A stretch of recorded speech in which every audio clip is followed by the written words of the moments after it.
കപ്പ പുഴുങ്ങിയതും ഉള്ളി ചമ്മന്തിയും എങ്ങനെ ഉണ്ടാക്കാമെന്ന് നോക്കാം. കപ്പ 1 കിലോ തൊലി കളഞ്ഞ് കഷ്ണങ്ങളാക്കി കഴുകി വൃത്തിയാക്കിയത് നമുക്ക് വേവിക്കാനുള്ള ചരുവത്തിലേക്ക് ഇടണം. അതിൻ്റെ മുകളിൽ നിൽക്കുന്നത് പോലെ നമ്മൾ വെള്ളം ഒഴിച്ച് വയ്ക്കണം.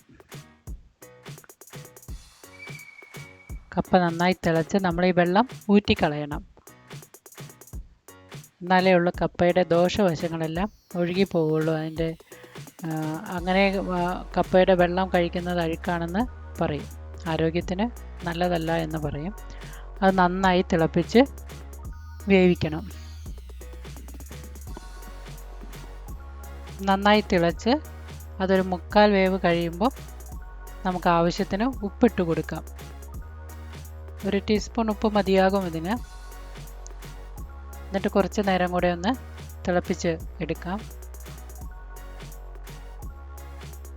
ആ ഉപ്പ് എല്ലായിടത്തും നന്നായി പിടിച്ചുകൊള്ളും. അത് കഴിഞ്ഞ് കുറച്ച് നേരം മതി. അത് കഴിഞ്ഞ് ഒരു കപ്പ എടുത്തൊന്ന് തവി വെച്ച് തന്നെ ഒന്ന് കുത്തി നോക്കാം നമുക്ക്. അപ്പോൾ അത് പെട്ടെന്ന് തന്നെ രണ്ടായി വിട്ടു പോവുകയാണെങ്കിൽ കപ്പ നന്നായി വെന്തു എന്നാണ് അർത്ഥം. ഇനി നമുക്ക് ഇതിലെ വെള്ളം ഊറ്റിക്കളയാം.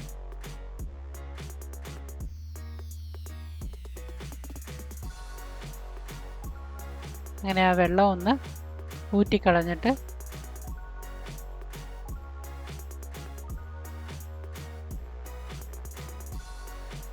നിവർത്താം. നമ്മുടെ കപ്പ പുഴുങ്ങിയത് റെഡി ആയിട്ടുണ്ട്. ഇനി നമുക്ക് ചമ്മന്തി തയ്യാറാക്കാം. ചമ്മന്തിക്ക് വേണ്ടത് ഒരു 10 പച്ചമുളക്, ഒരു 10-15 ചുവന്നുള്ളിയാണ് നല്ലത്, ഒരു ചെറിയ നാരങ്ങ വലുപ്പത്തിൽ പുളി നമുക്ക് കുറച്ച് വെള്ളം ഒഴിച്ച് കുതിർത്ത് വയ്ക്കാം. ഈ പച്ചമുളകും ഉള്ളിയും കൂടെ ഒന്ന് ചതച്ചെടുക്കാം.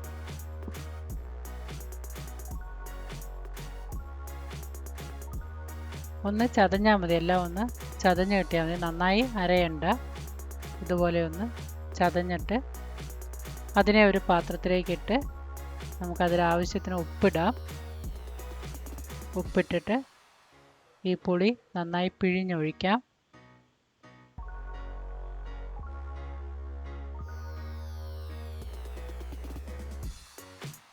ആവശ്യത്തിന് വെള്ളമാകുമ്പോൾ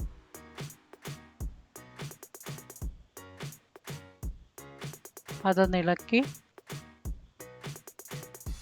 നമുക്കതിലേക്ക് 1 സ്പൂൺ വെളിച്ചെണ്ണയും കൂടെ ചേർത്ത് കൊടുക്കാം. വെളിച്ചെണ്ണയാണ് നല്ലത്, മറ്റെണ്ണകളെക്കാളും ആ ഒരു മണം കിട്ടാനൊക്കെ.